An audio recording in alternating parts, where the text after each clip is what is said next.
Hello everyone, welcome back.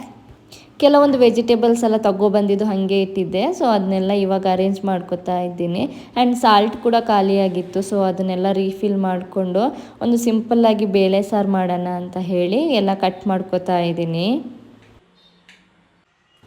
So ಬೇಳೆ ಸಾರು ಬಂದು ನನಗೆ ಲೈಟಾಗಿ ಒಂದು ಸ್ವಲ್ಪ ತಿಳಿ ಸಾರು ಥರ ಮಾಡ್ಕೊಳ್ಳೋಣ ಅಂತ ಅನ್ನಿಸ್ತು. ಹಾಗಾಗಿ ಕೆಲವೊಂದೇ ವೆಜಿಟೇಬಲ್ಸ್ನ ಹಾಕ್ಕೊಂಡು ಸಿಂಪಲ್ಲಾಗಿ ವಿಜಿಲ್ ಇಟ್ಕೋತಾ ಇದ್ದೀನಿ. ಆ್ಯಂಡ್ ಊರಿಂದ ತೊಗೊಬಂದಿರೋ ಹಲಸಿನ ಹಣ್ಣು ಇತ್ತು. ಸೊ ಅದರಲ್ಲಿ ಹಲಸಿನ ಹಣ್ಣು ಗಟ್ಟಿ ಅಂತೀವಿ, ಅಥವಾ ಈ ಕಡೆ ಹಲಸಿನ ಹಣ್ಣಿನ ಕಡುಬು ಅಂತಾರಲ್ವ. ಸೊ ಅದನ್ನು ಮಾಡ್ಕೊಳ್ಳೋಣ ಅಂತ ಹೇಳಿ ಇವಾಗ ಚಾಪರಲ್ಲಿ ನಾನು ಹಲಸಿನ ಹಣ್ಣನ್ನೆಲ್ಲ ಕ್ಲೀನ್ ಮಾಡಿ ಕಟ್ ಮಾಡ್ಕೊತಾ ಇದ್ದೀನಿ. ಆ್ಯಂಡ್ ಇನ್ನೊಂದು ಸ್ವಲ್ಪ ಹಲಸಿನನ್ನ ಈ ಥರ ಕೈಯಲ್ಲಿ ಕಟ್ ಮಾಡ್ಕೊತಾ ಇದ್ದೀನಿ. ಬಿಕಾಸ್ ಚಾಪರಲ್ಲಿ ಮಾಡಿದರೆ ಅದೊಂದು ಸ್ವಲ್ಪ ಉದ್ದಕ್ಕೆ ಕಟ್ ಆಗುತ್ತೆ. ಸೊ ನನಗೆ ಈ ಥರ ಕಟ್ ಮಾಡ್ಕೋಬೇಕು ಅಂತೇಳಿ ಆ ಥರನೂ ಒಂದು ಸ್ವಲ್ಪ ಕಟ್ ಮಾಡಿಕೊಂಡೆ.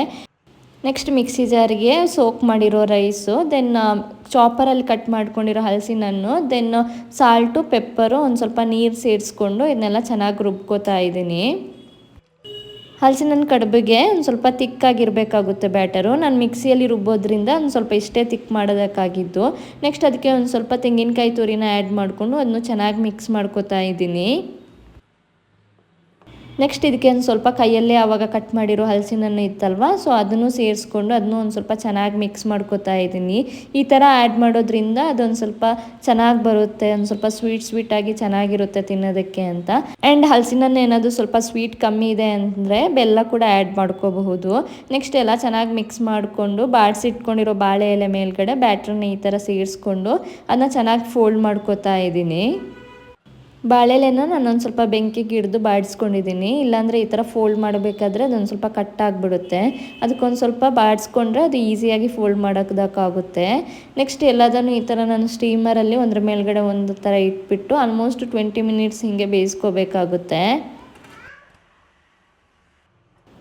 20 ಮಿನಿಟ್ಸ್ ಆದ ನಂತರ ಹಲಸಿನ ಹಣ್ಣು ಗಟ್ಟಿ ರೆಡಿ ಆಗುತ್ತೆ. ಬಿಸಿ ಬಿಸಿಯಾಗಿ ತುಂಬಾ ಚೆನ್ನಾಗಿರುತ್ತೆ.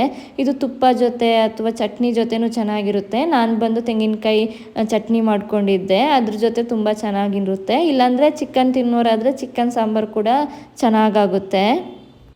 ಇವಾಗ ಬಂದು ಹಲಸಿನ ಹಣ್ಣು ಸೀಸನ್ ಅಲ್ವಾ, ಆಲ್ಮೋಸ್ಟ್ ಎಲ್ಲರ ಮನೇಲೂ ಈ ಥರ ಹಲಸಿನ ಹಣ್ಣಿನ ಗಟ್ಟಿ ಅಥವಾ ದೋಸೆ ಮಾಡ್ಕೊಂಡು ತಿಂತಾರೆ.